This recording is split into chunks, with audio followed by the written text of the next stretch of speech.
we sat down, I think it was in 2014, and we were doing some work with IBP at the county level.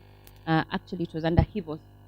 And we wanted to bring together the county budgets into one platform or in one place so that people can see how counties are spending the money. But it was a struggle, one, because that data is not available, it's not standard, it's not accessible.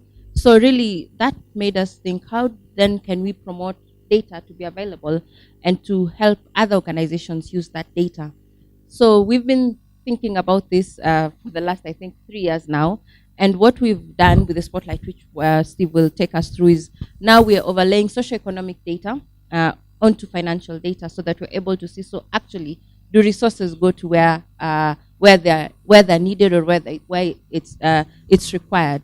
I want to just talk briefly about the importance of data in policymaking, and I want to make things a bit less abstract by just mentioning 4 specific policies or policy areas where I think we've had some challenges in the last few years. I think we all know that we are living in Kenya in an age of grievance politics, and these grievances that we are hearing about are not new, and they relate fundamentally to people's perceptions of fairness and perceptions of inequality. Who's getting what, and for how long they are getting it, and when others are going to have their turn. And those grievances are part of what drove constitutional reform. And what I want to suggest is that one of the challenges that we face in trying to address these grievances, and not just repeating cycles of contention and violence, is that we have to bring together our perceived sense of inequality with some data about who's actually receiving what, and some policy ideas so that we can come to the table and negotiate. So I want to then suggest that we need to bring together, in any policy area, what we are trying to do is bring together data about needs, the needs that different people have, and the finances that we need to address those needs. Of course, we should also have some idea, some policy theory of change, that if we put in money in a particular way to address a particular set of needs, it will yield a particular outcome. And therefore, things will get better and we will move on from there.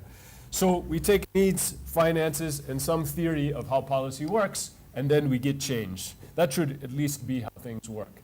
I want to point out 4 cases where I think we are still struggling with these 3 things that I've just mentioned. When devolution began, or when the Constitution was passed, we assigned responsibility for different functions to different levels of government, but one of the confusing areas in this was who is going to be responsible for the regional hospitals, the so-called level 5 facilities, the former provincial hospitals, and a few other high-volume hospitals. So there was a lot of back and forth about who is going to be responsible for these hospitals, and in the end, the Transition Authority decided that these level 5 facilities should be managed by the host counties where they are located, so that they would be devolved. Now, in order for us to have a reasonable debate about how to manage and finance these hospitals, you would expect that the most fundamental information that we would need to have is how much does it cost to run an individual level 5 facility as of 2012-2013, the year before we devolved. That information was not available and has never been made available. If you go back to the budgets from 2012-2013 and before, you'll find lump sum figures for how much money goes to these regional facilities, but not individually broken down by facility, nor broken down further by the different things which that money would buy in those facilities. In order for us to have an intelligent conversation, a reasonable conversation, about how these hospitals can be run in the best way to provide services to people and actually impact on people's lives. What we need is information about people's health, and we need information about the finances, and we need a theory about how we combine the finances with how we bring to bear the finances on the problem to solve that problem. But lacking any information about the actual distribution of funding for these hospitals, it is very difficult to have that kind of conversation. So if we say that we have vast inequalities in access to health in the country, which we do, and we say that one of the primary mechanisms for addressing these inequalities is investing in health facilities, yet we have no data about how much it actually costs to run these facilities and how much money we're actually spending on these facilities, then it is very unlikely that we are going to be able to use this mechanism to solve this problem. A second issue that I want to mention, also from the health sector, is around the free maternity program. This program, presumably, is intended to address the problem that people need to go to facilities to deliver if they're going to have high quality skilled birth attendant care when they deliver, so that mothers don't die and children are well taken care of. And they're presumably struggling to do that because of the cost, and therefore the free maternity program has come along to reduce that cost so that people can access these facilities. I am not aware of any policy document that guides this free maternity policy. I have been told that such a policy document exists, but it has never been availed to me. There was a campaign document that was produced in 2013 as part of the election campaign, suggesting the policy to the president, which I've seen, but no actual policy document. So it isn't clear what kind of analysis went into the diagnosis, which I just gave a brief summary of. But we will skip ahead to where we are today, and the question of whether we have the data and are using the data in effective ways to address the challenges around maternity.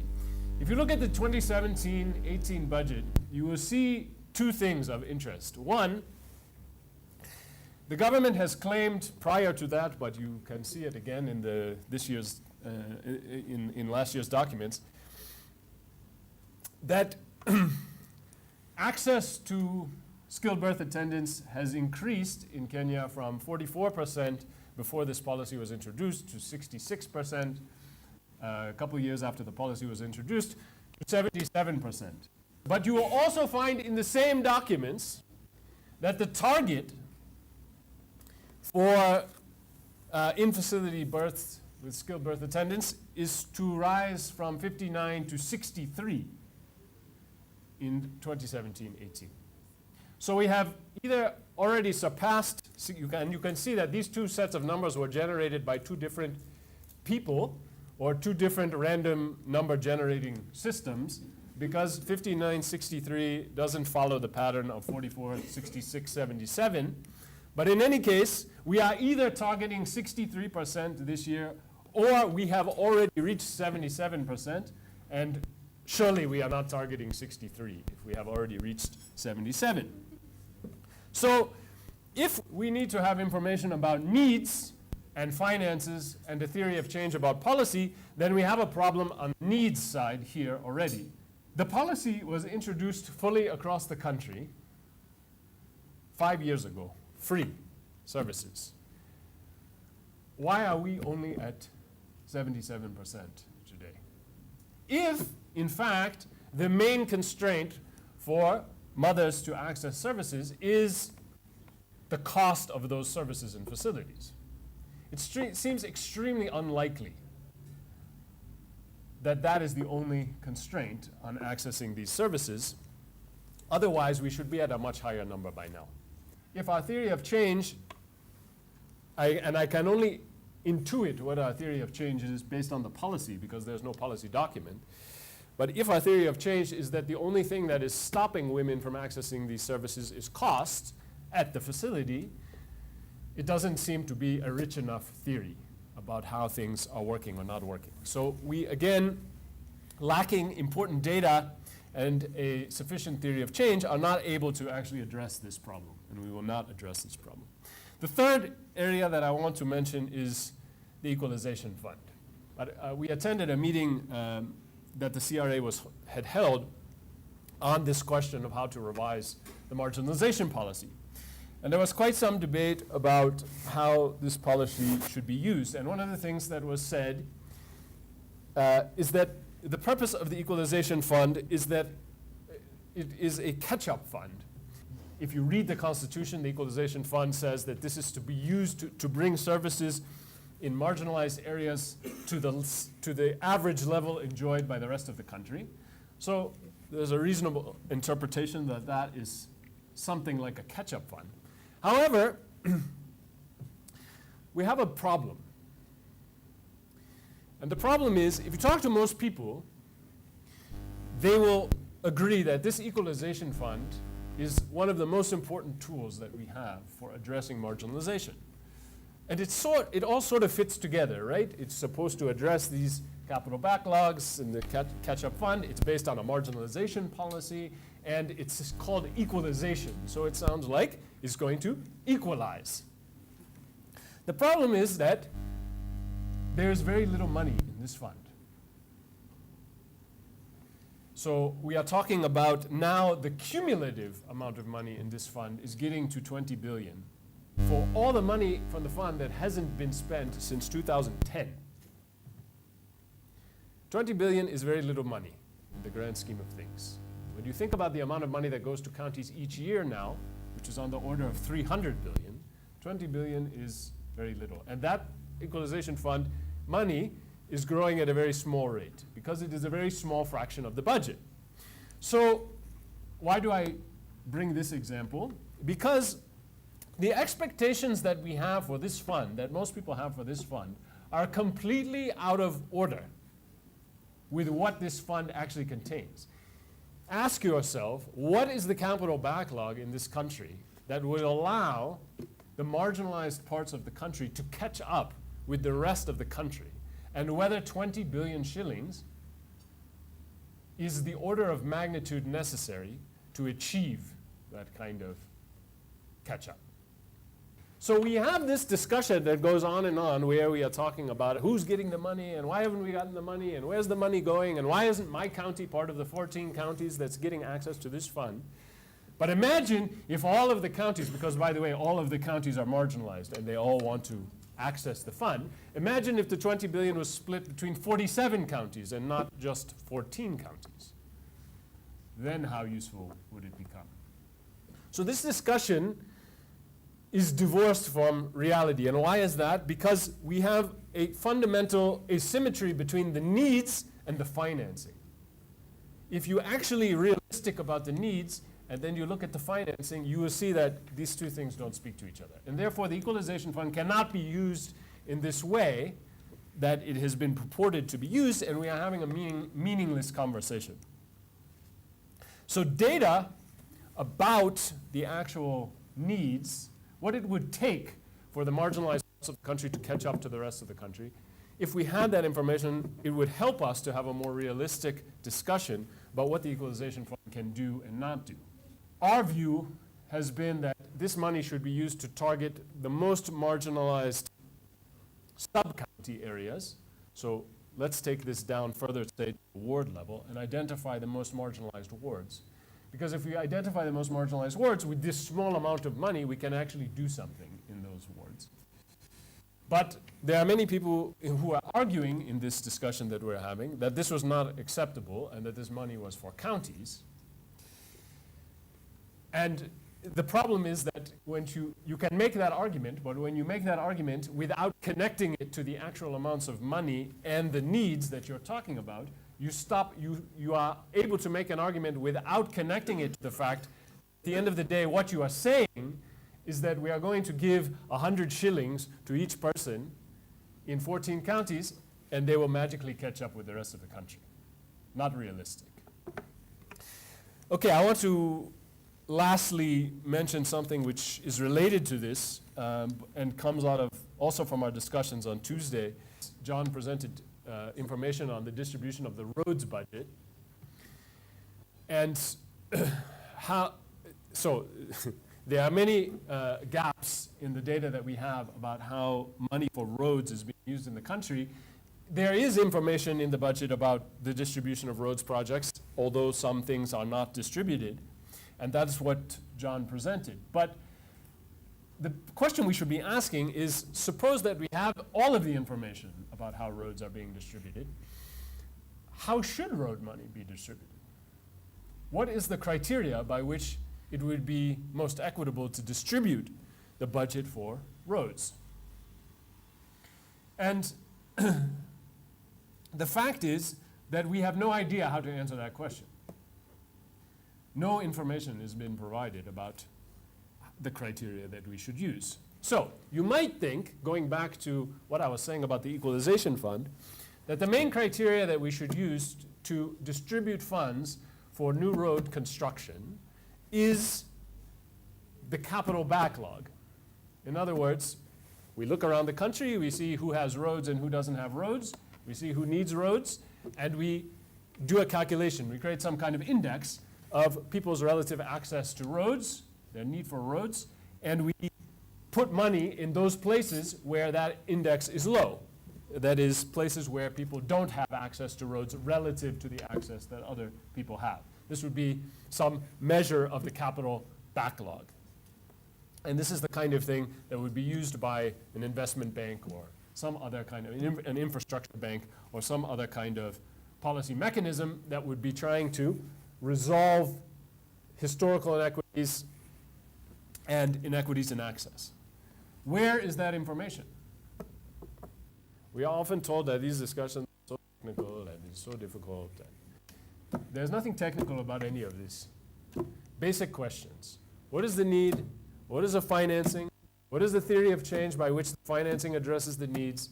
We need information about all three things. All three things, by the way, it is the responsibility of government to produce, but it is the responsibility of citizens to engage in that conversation and ask questions. And here, we get to the work that DI is trying to do.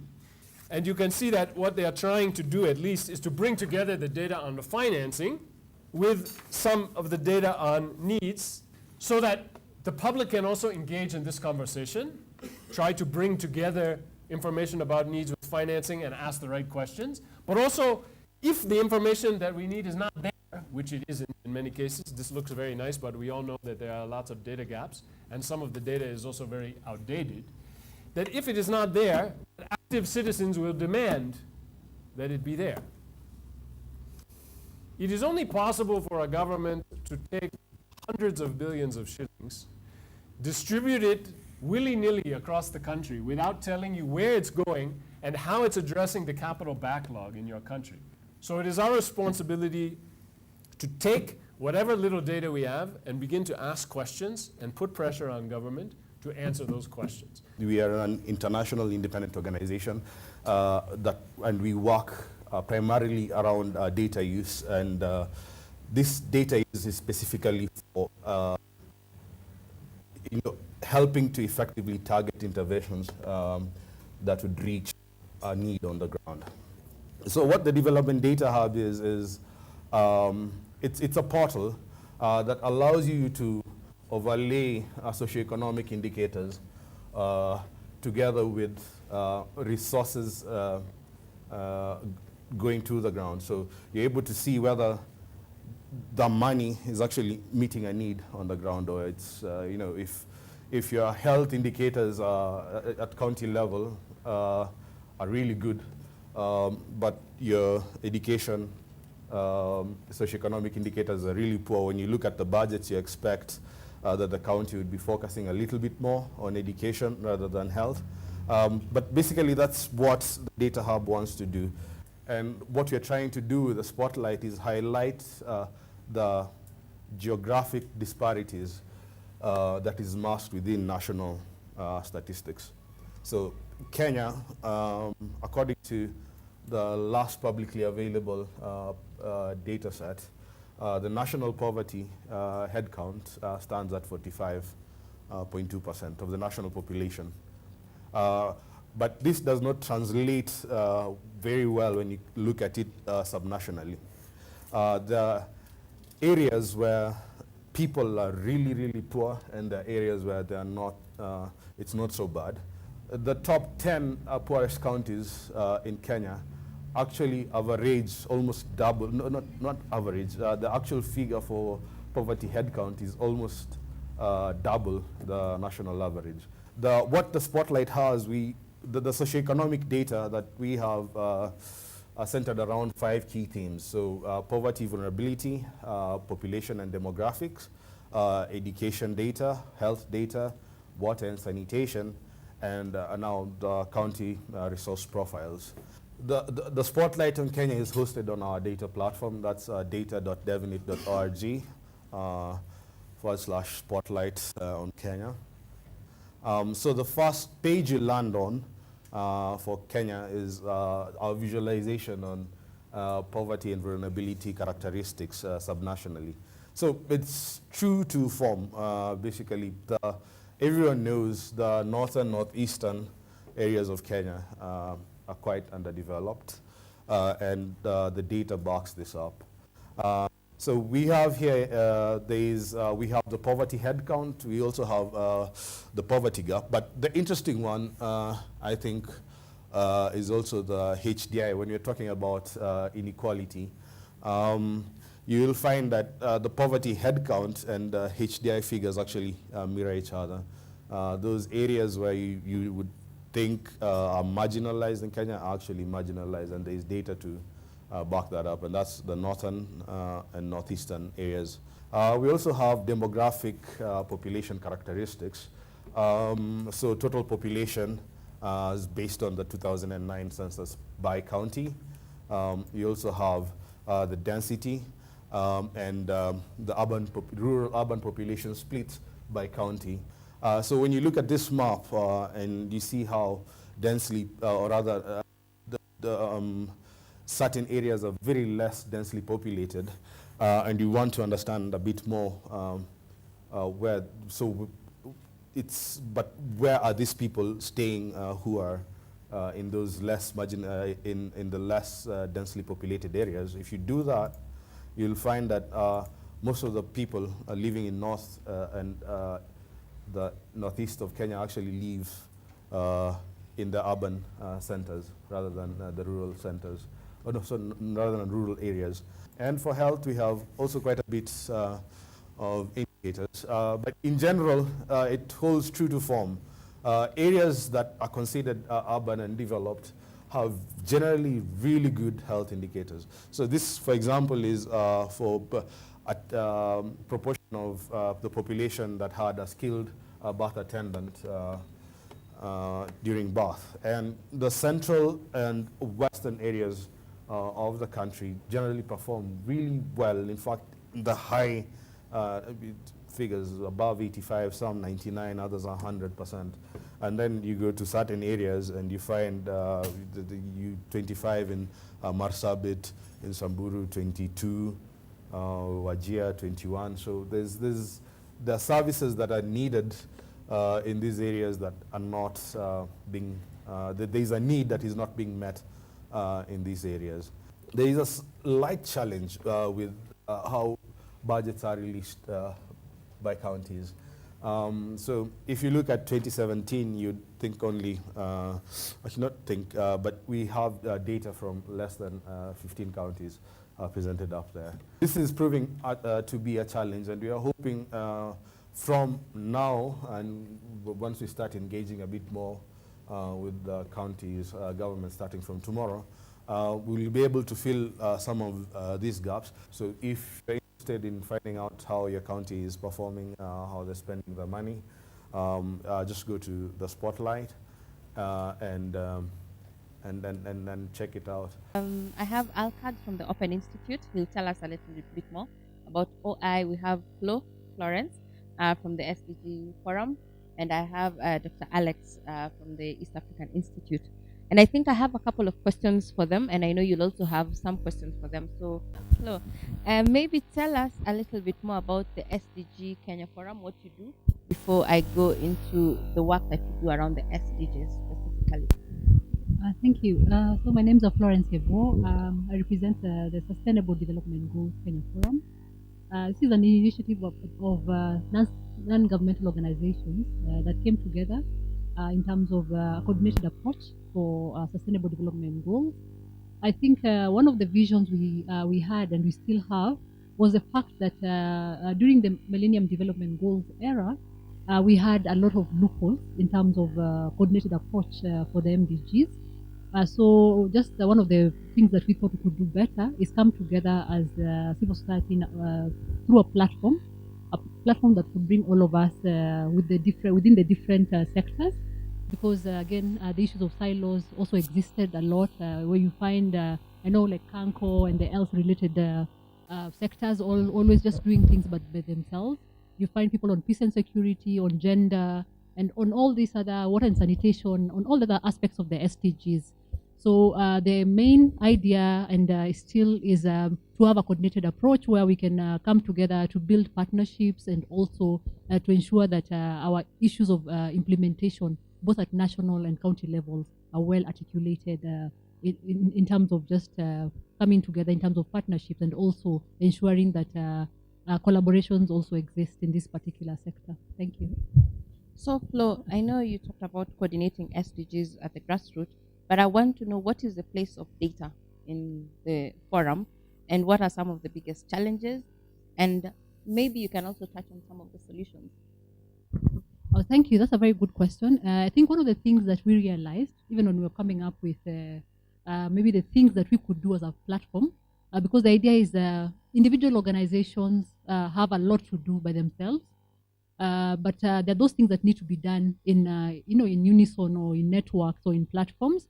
One of the things that we actually identified was the issue of there was so much data gaps within the different thematic groups. And one of the challenges, for instance, we were facing is that there's very limited understanding among stakeholders. And I say this just from our own membership evaluation. We came to realize that a lot of people within non-governmental organizations, unless you're like the data technical people, DI, DG, and the rest who are very much into data, most of us actually do not really understand the data conversation in terms of what's not just the generation of data, but also the utilization and the whole process. Even if you, for instance, you have a research or a survey within your organization, how to effectively sort of from generation to impact, how this data, for instance, achieves impact within your own organization. We found that a lot of us are really, really struggling in terms of just understanding the whole process and how to effectively utilize that particular process. So one of the things that we've been doing is bringing together those that have experience or those that have a good understanding of how to better utilize data, especially for evidence-based interventions, to bring that experience to the local or to those that maybe are not specialists in that arena. And we've seen a lot of collaborations among, for instance, forum members who would come forth and say, can we have maybe some partnerships in this area?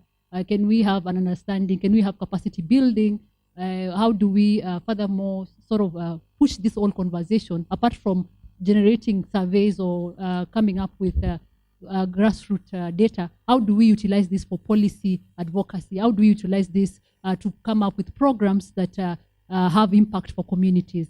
Thanks so much, Flo. I'd like to move to Alex, and I know you'll tell us more about what the East African Institute does, and then I have some questions for you around the politics of data, because I know you've interacted with people and politicians. So thank you very much, Karen. So the East African Institute is a policy-oriented research platform that is regional. That means that we work in Kenya, Uganda, Tanzania, Rwanda, and hopefully Burundi someday. And our focus is on 4 main areas. One is urbanization. So the whole question about urban change, urban development, the pace of urbanization, the conversion of rural spaces into semi-urban spaces, the small towns, etc. But also trying to think about what we call urban analytics. What's the data that's going to inform urban development? The second thing that we do is food systems. We've conducted about 3 kinds of surveys in Nairobi, looking at wet market surveys, looking at how food gets into the city, where it comes from, how far, and what kinds of commodities. We've also looked at supermarkets. We've also looked at household food consumption patterns. What do people eat at home, and how much do they spend? And it surprised us that in Nairobi, the proportion of income at a household that is spent on food is higher than the proportion of your income that you dedicate to savings, to rent, and to health. That proportion is more than 30%. So about 30% of our income is spent on food in Nairobi. And the average distance of food procurement is about 175 kilometers. And the markets are around disorganized, self-interested, self-driven entrepreneurs. So the system is very fragile, if I want to put it that way. The other area that we work on, which is what's going to be the data and the politicians, we've been looking at, initially we started off by looking at growth and inequality. So we started with a process to do some kind of an attempt to understand the spatial patterns of inequality in the country. What turns out is that Kenya is actually not one country.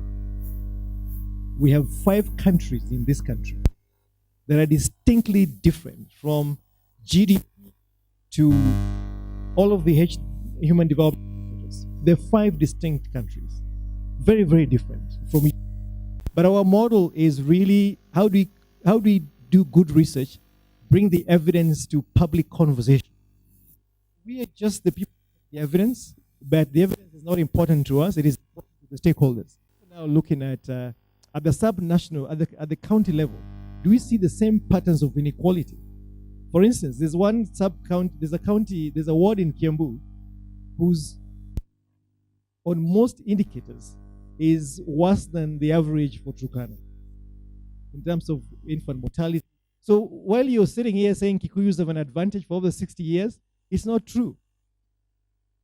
The patterns of inequality when you go to the sub-national level are so shocking that you begin to see these differences, so that it is important to start getting out of this national ethnic diatribe and really begin to understand how does the ordinary mwananchi really think, and what is our relationship with politicians as Kenyans, not as ethnic people, politicians as a different sub-tribe or a sub-race in this country.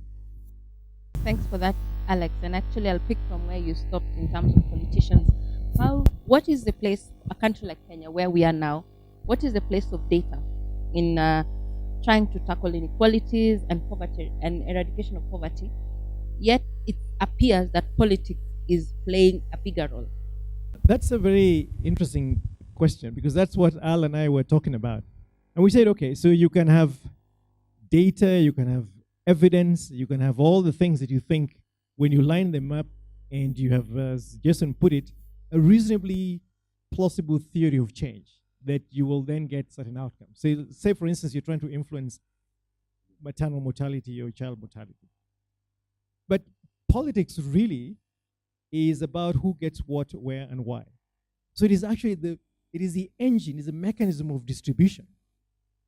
While you have the policy and you have the evidence to say that here's where the problem is, in terms of the implementation arrangements, the partnership structures you need to draw, until you get the politics right, you're basically just wasting your time. But the way to deal with politicians is to set them against the voters. So the big question really is, how does data get into the hands of the voting public? So the public has a certain amount of literacy to then ask the questions. So what is it that we want to get citizens to get involved in terms of providing the data, but also being users of the data and creating, through that data process, some kind of citizen activism in terms of demanding services and holding politicians to account. So citizens really are the ones who can deal with politicians. Someone like me, they will say, yeah, you're just another academic, but how do we communicate data and information so that the public can then use it in ordinary conversations to tell their stories about how the politicians are not working for them? I think that's a really good parting shot, if I would say. How do we get citizens to be interested in the data? Is it how we're presenting it? Should we simplify, as Flo mentioned, that actually they don't understand these things we say when we say data and what? I have two questions for you, but first I'd like you to tell us what OI does. Thank you. So the Open Institute was created for, we like to say, for the purposes of building a bridge between citizen and government. This gap between government and citizens is largely because of the fact that we don't know each other, for the most part. Citizens, apart from the people sitting in this room who deal with government and talk to government all the time, but citizens generally do not know what government does or who is government or how does it work. And then both of these people are trying to work for the same objective. They are both trying to make sure that development happens in their areas. Both of them have an interest in that respect. The question is a question of approach. So what we did is that we set up the Open Institute as a means to try and figure out how do we build a bridge that gets so that they actually say what they want government to do and what their criteria for evaluation of whether government is working or not will be. And then on the other side, how do we get government to be responsive to what the citizens are saying? Now, data is at the heart of this thing. So we realized that very early on that data is at the heart of it. So we started collaborating with government and trying to figure out how do we use data as a means. And one of the first things that Kenya did in this data space a few years ago was to release the Kenya Open Data Initiative. And a website was created, lots of data was put in and stuff like that. I was very actively involved in that. Biggest lesson, nobody used that data. Well, of course, I mean, you guys use the data, a couple of you, and, Alex at his institute used the data and so on and so forth. But citizens, my grandmother did not use it. My mom, who is educated, did not use it. And I don't actually know an everyday citizen or a rural journalist who uses Kenya Open Data. So I started asking myself, so why? As we have gone on, we realized something, and it is a theory that we are currently exploring. And that is that citizens don't care about data. Citizens care about the things that are in front of their noses, the things that they experience on a daily basis. If you come out of your house and it takes you an hour to get to work 5 kilometers away because of traffic, and I asked you what your pain point is, you're not likely to tell me it's the lack of rain in Makueni. You're more likely to tell me that it is traffic. So if that is the case, then that for us means that we have to try and get citizens to use data at the level that they care about. Because then cumulatively, development will happen because of the fact that I can be specific to government, to the county government, about what it is that I want them to do for me because of the fact that I am stating specifics. So we have been working in a couple of subnational places around the country. In Lanetu Moja, for example, we did a mini census. We went and sat with the tweeting chief, Ryuki, talked about it and said, let's try and get the citizens themselves to collect data on themselves from every single household so that it is themselves. It is their data rather than government data and so on and so forth. And let's try and make sure that, yes, while we relate it to the SDGs, let's try and make sure that it is on stuff that they care about. So we got them to actually develop a survey together. We developed a survey together with the citizens. And we got them, give them mobile phones and said, go ye forth and collect data. At this point, we were dealing with the community leaders of Lanetu Moja. And we, over time started working with DI. We've worked with Civicus and a couple of others who've been interested in this. And we got the citizens to go out and collect the data. So they collected data from every single household of their 12,000 households in the community. When we were going in, we knew that from KNBS data that there was about 7,500 households in Lanetu Moja at the time that the census was done. And projections said that there's like another 1,000 that have increased. When we went there, we found there's actually 12,000 households. Now, guys, If government is trying to cook ugali for 7,500 people, and yet there's 12,500 people, then there's a problem, right? And that's what we started to discover. So all of this data come into play, and all of this data is sitting in the community with the chief. Based on the fact that they have that data, they're able to now, as citizens, come up with their own priorities and decide that this is actually, if government was to solve one problem, then this is actually the one that affects everybody within the community. If that's the case, then solve that one problem. Okay? And you get my vote. So they did that. They found out that health is a big deal for them. They met the county government just before the elections, which is a really, really good time, and said, if you want my vote, build a health center here. So, of course, when, like Alex says, if you put governments and voters together, what happens?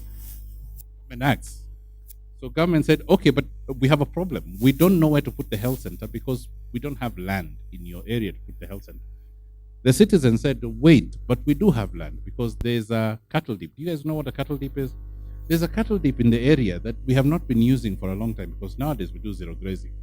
So convert that into the health center and we're happy with you. So they did. And Moja has a health center. Point is this. We're now figuring out that apart from data, there are some socio-political things that maybe within our sector we need to start becoming more aware of, and we need to start educating ourselves. I think it's good that you've inspired us with your story. And I think something you mentioned actually in terms of data that was in LANET was not up to date. And actually the data that we use on the Spotlight is 2013 projections. It's not up to date. What is the problem in terms of, from an open data aspect, why is data not availed, even if it's been collected? I know the 2015-16 KIHBS is ready, but why do we struggle with getting data that is open, timely, accessible, comparable? Well, one of the theories that we have been exploring is this. If you look at how government is structured today, we have, we don't govern ourselves. We elect representatives who then are expected to do stuff on our behalf. And that system of government is centuries old. It's been there for very many centuries. And sometime in the past, in one of those centuries in the past, it was decided that we have to keep things away from the citizenry. They should know what government is doing. We are now trying to change a culture that we have developed over all the centuries. That's one of the reasons. I think it's tough. The second thing is when we release data, we put out this stuff without actually thinking about what is the social motivation for people to actually use the data. When we think about the logistics of actually data production in the country, then you begin to see where the problem lies. One, we are still collecting data the way we were collecting data in 1963, right? Our census is done the exact same way. And then we know that in the middle of the year, we must do this thing called an economic survey. And at some point, we have to do a budget, and that budget has to be fed by this specific document. In Uganda, they have started experimenting with something called the Community Information System, which they say, fine, we will do the statistics as we have been doing them for centuries, but in addition to that, let's find some administrative data. So they started collecting this data from the communities and making sure that they sort of read it together with the national statistics. Maybe that is one way that we could go in terms of innovating how we handle data and how citizens then begin to care about data. Thanks, Al. I think just taking us back to our agenda for today, the Spotlight on Kenya, and I think, and the other number of platforms that are existing, how do we start using such platforms to sort of close that loop, to bring citizens in, bring politicians in, bring the media in, and then start seeing that change? I think we need to figure out some kind of architecture around data communication, action, citizen engagement, and action. And it's about numbers. It's a question of really making sure that data just becomes a way to validate the scale of need. But those needs must be met. Data just represents them. Data is just a way to put numbers to these things.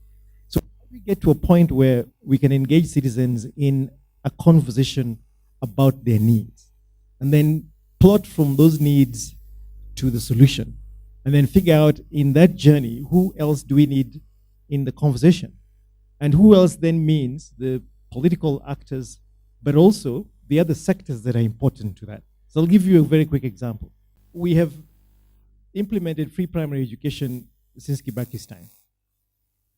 In certain, this has made a hit in terms of improving literacy, okay?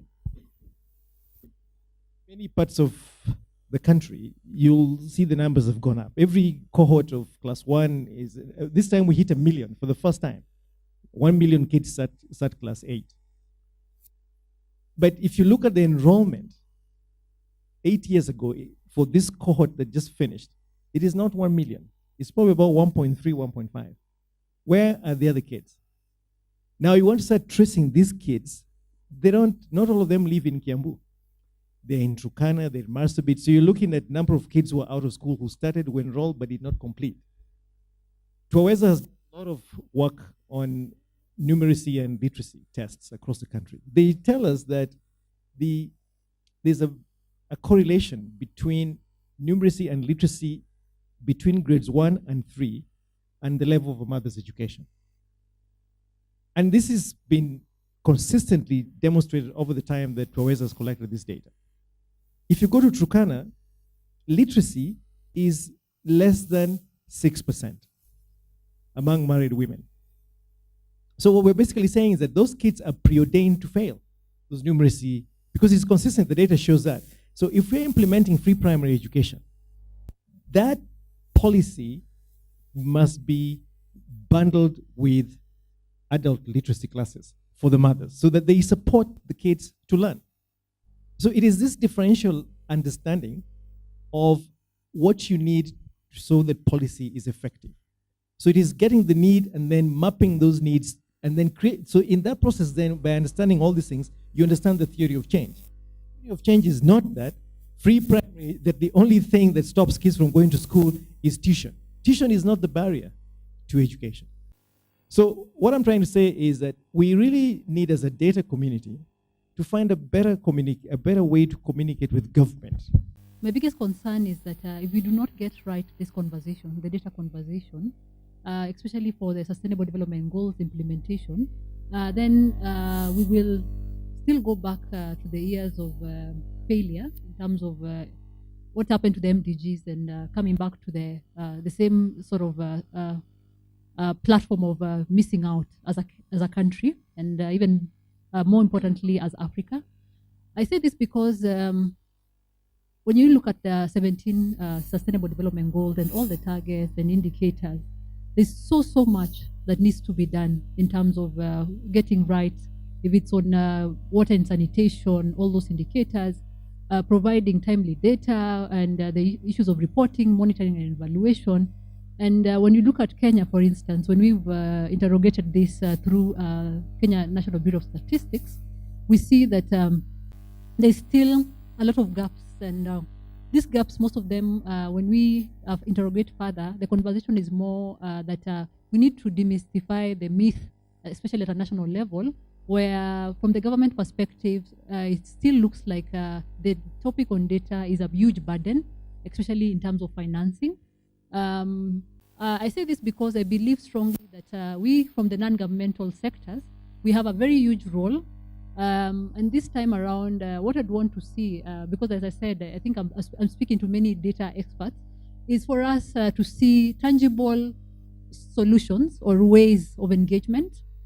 The few times we've tried to speak to random counties, apart from maybe Nakuru and Lanet, Umoja, and those few that are very, very deeply into this conversation, most of them, of course, as you can imagine, do not really understand the whole conversation. So how else, or how best can we also target the county conversations to ensure that counties or county officials, not just from a few counties, it's more about scaling up what's going on. So I believe it's just changing the paradigms in terms of understanding it at a national level, what needs to be done, and let's not keep talking about what needs to be done. It's the actuals. I'd be happy in the next sort of platforms or meetings, really talking about this is the issues that are existing at a national level, and maybe this is what we can do. I have a couple of suggestions here. 3. 1, I think as what I would loosely call a data community, we need to achieve coherence. There's so many of us doing data portal. There's so many of us collecting data. There's so many of us working with different sub-national, national, etc. groups that are doing something or the other. If I am KNBS and I'm listening, and I came to this meeting, and all of you got a chance to tell me the work that you're doing around data, I would be very overwhelmed, because I would be hearing it eventually. There's a threshold that it gets where it is then converted into noise. When I go back to the office and they ask me, so you met with 100 civil society organizations who work on data, and they all told you what it is that they're doing with data. So what is your takeaway? I said, people are working, right? So we need to achieve some coherence, and coherence is like this. We need to find some way in which the various groups that are working on health begin to work together, and the various ways that people working on education begin to work together, and all of us who are working on data begin to work together and speak with one voice, even if we are presenting 5 different points to government, because that's the only way that we can be heard easier, better, and so on. 2, I feel that we have to achieve innovation from a logistical perspective. What I mean is that we have to help the data producers, whether it is within the ministries, the counties, KNBS, and so on, to find ways in which they can innovate the process of data collection, so that it can be more real-time, so that it can be more regular, so that it can be faster. And secondly, to prove that, to demonstrate that regular data collection does not necessarily mean unscientific data collection. And it does not also necessarily mean that because of the fact that the data is changing so much that policy cannot be done. And the first and the final thing in my list of suggestions is we have to figure out how we manage interests. Data is political, and politics is about interests. Now, if politics is about interests, then and you know, I am from Kiambu, and you're trying to tell me that I have to figure out how to equalize the country, even though that I don't have the experience of Mandela. You have to find a way of making it worth my while to do it. And I'll give you guys a story. When we were doing the Kenya Open Data Initiative, we knew the country did not have a data portal. We had never been open. The question of openness was not something that Kenya was willing to consider. So when we went to the president to present it and said that we want to do this, we said it will create jobs. Why are we saying it will create jobs? Because of the fact that at the time, the priority for the Kibaki government was jobs. So we were just trying to align ourselves with what the prevailing interest was. We got the president to want to build jobs using open data, and there was byproducts that then serve the other purposes. So managing interests going to be a critical thing that we try and do. My question is this: I have heard from each of the the panelists say that we need to collaborate, we need to work together so that we stop duplicating duties. So maybe asking, could we maybe form a platform in which from here, there is something we are going to do to ensure we start working together. I'll give a very brief reason why I think so. For example, in Kanko, we have kind of scratched our heads and thought we might not have time to build our own model to engage the citizens. So we borrowed a model from the US, from America, called results model. It's working. And one of the things we are struggling with, at least I'm managing the program, and one of the things we are struggling with is now that we have the grassroots and we are really engaging the citizens through the grassroots, where is the data so that when we go to engage, for example, the governor, we are not beating about the bush?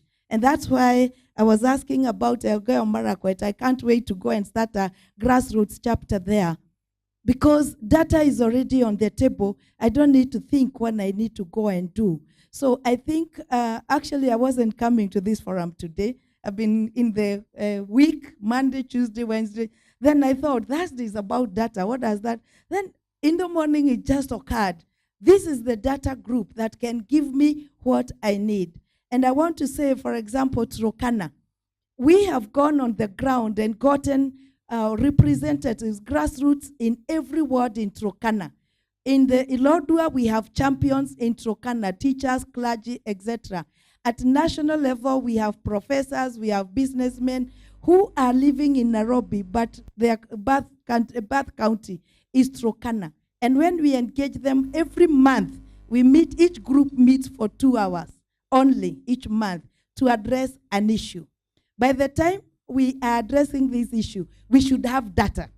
And this is the data that you are wondering, what do we do with this data to get to the grassroots? And therefore, like in Turkana, we went to engage the governor, and he was asking, prove it. But fortunately, we had done some level of research, we had evidence. But if we are left doing the implementation, and there is a group giving us data on monthly basis for the counties, then we are complementing each other. So I hope, at least I don't know whether it's IBP or it's DI or whoever, to spearhead the working together, even if it's 30 minutes a month or whatever. Thank you. Yes, I've had the privilege of working in a huge number of sectors, and it's always so interesting to me, and because I keep hearing it, I've had a chance to think about it at length. We should work together. I think we should work together is an objective truth. It's just that we usually leave it at we should work together, and then we don't ask ourselves how we should work together. So just like my colleague said, and we don't realize that working together is a labor in and of itself. It takes its own work. It needs people to do it very deliberately and very consciously. And so maybe one suggestion, and because I've seen this everywhere. I'm currently in the creative sector. I left health. We dash in and out of civil society. It's the same thing. Like if we look at health as an example, we saw the doctors go on strike. A lot of us said we would have solved many of these problems if all of them had gone on strike at the same time. Then the crisis would have been acute and deep, and we would have had to look at it all, as opposed to solving the doctor's problem while knowing the nurses were going to follow. When we finally solve the nurses, we know that the clinical officers and allied health workers will follow. And so we're just kind of running around this same issue and making each of these cadres of people prove their importance. So when we start trying to understand what does working together mean, it doesn't mean that all of us in this room need to be in the same email thread or WhatsApp group. It does mean that we can second one person from every organization to go to this sort of meeting, that we allocate resources for that meeting to happen, that we have each person come to give us feedback. What did everybody at that meeting say? So that we have an idea of what these things that everybody is talking about look like. It could mean we make a practice of making joint presentations such that we know this is so-and-so's lane, this is so-and-so's lane. It could mean many things, but the work of togetherness is as important as the work of doing what we are doing. And until we recognize it as that, then we'll always state the objective truth without knowing how we can achieve it. One of the things that I really like about this meeting in particular is hearing about all the phase 2 researches. So we know we implemented free primary education, for instance, and what. But then what does it mean in this place? And what does it mean when we now start looking at mothers? Because I always feel like when you start thinking about all the other people that are linked to the network of people in an ecosystem, then now you're really diving in. And that's not like the startup or the beginner level. It's now going intermediate. It's going a lot deeper. So I feel like there's a lot of honor that I have to give and respect to the people in this room for sticking with a thing long enough to arrive at phase 2, because arriving at phase 2 means phase 3 is possible, phase 4, etc. So that's a big deal. I really love what she said about going where the people are. It's becoming hard to get conversations between rights holders and duty bearers, if we're going to use lingo like that. And we'll never be able to have those ideal situations where some of these meetings happen the way in which they're supposed to happen. But then exactly what Alkag said about moving the data where people are, even if it's not places where data usually goes. So if we have to talk to women's guild meetings about what it means when children are not going to school, if we have to talk to them about what it means when some of them are helped to give birth at home by traditional birth attendants, vis-a-vis going to hospital, vis-a-vis all the in-betweens, if we have to go to political parties or gather several political parties in a room so that it can be, you cancel both sides and it becomes non-partisan. If it becomes things like that, it just means that wherever people are already gathered, we go. If it means getting all the, like what Alex said, all the sexy sound bites of data, the one of this percentage of women did, the little shocking bits that then start interesting conversations, and then now having people slide in later with the meat of the data, but like having that little bit that was interesting be talked about by Maina Kageni, or be talked about by Larry Mado, or something like that, such that it's the thing that people remember that they had him say or her. So maybe that is also a thing that we should think about in as far as making data move, because it is not all our jobs to move data into the public sphere, but there's many of us who do the work of trying to make data easier for people to swallow, and figuring that out and linking up with those people, I guess, is very useful. So maybe that's all I have to say. I'm trying to figure the role of academia in all of this, in the entire space for development, addressing inequalities and so on, and realizing that every year you have a finite amount to spend, and now you need to work on, priorities might change, but the long-term priorities don't change equally as fast. So I'm interested in finding out from you as a member of academia, what space are you guys occupying? Is it active in terms of research work? Is there like, do you have a catalog as an institution, or do you work with other academic institutions and produce research papers that can inform long-term the development for Kenya? So thanks. So I think the role of academia in this country has been reduced to just training young people and giving them certificates. I think the role of academia in providing that kind of intellectual turning plate for the country has not been utilized. So the unfortunate thing is that we are a third world country. So we farm out everything to the World Bank, the African Development Bank, to UN, etc. It's like they think for us.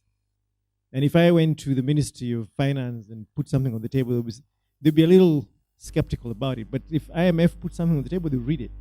Even I myself quote a lot of stuff that is done by IMF, World Bank, UNICEF, WHO, and all these things. So I think we've really undercounted what our local academic institutions can do. And we are mostly overwhelmed with teaching, and we produce very little research. and even research funding. It's only recently that we've now decided that we put 1% of our GDP to finance research through NACOSTI.